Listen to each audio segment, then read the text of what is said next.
গত রবিবার ৯ মার্চ সন্ধ্যা ৭টায় সাতক্ষীরা ব্যাটালিয়ন ৩৩ বিজিবির অধিনায়ক BA 6380 lieutenant colonel Mohammad Ashraful Haque PBGM PSCG এর সার্বিক দিক নির্দেশনায় একটি বিশেষ আভিযানিক দল একটি ইজি বাইক সহ একজন আসামি ও ১ কেজি ৮০০ গ্রাম ওজনের ১৫টি স্বর্ণের বার আটক করে।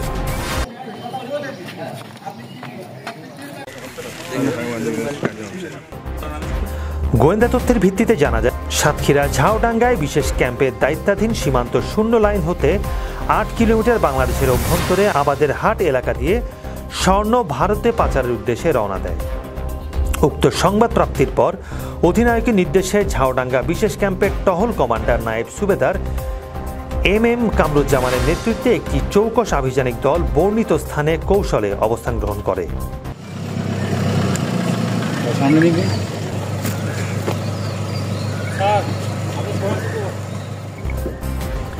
এ সময় আভিযানিক দল সাতক্ষীরা শহর হতে সীমান্ত এলাকায় যাওয়ার সময় সন্দেহভাজন বাংলাদেশি নাগরিক মোহাম্মদ সোহেল উদ্দিনকে একটি ইজি বাইক এবং 2টি মোবাইল সহ আটক করে।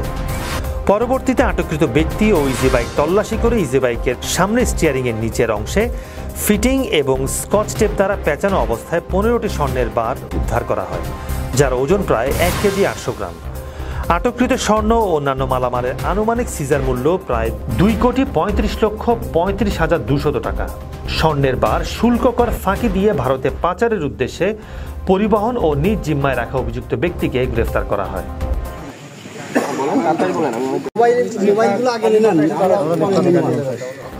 এ ব্যাপারে সাতক্ষীরা সদর থানায় মামলা দায়ের করত। স্বর্ণের বারগুলো সাতক্ষীরা ট্রেজারি অফিসে জমা এবং আসামিকে থানায় সোপর্দের কার্যক্রম প্রক্রিয়াধীন রয়েছে। দেখছিলেন সাতক্ষীরা থেকে আবু জাফরের রিপোর্ট।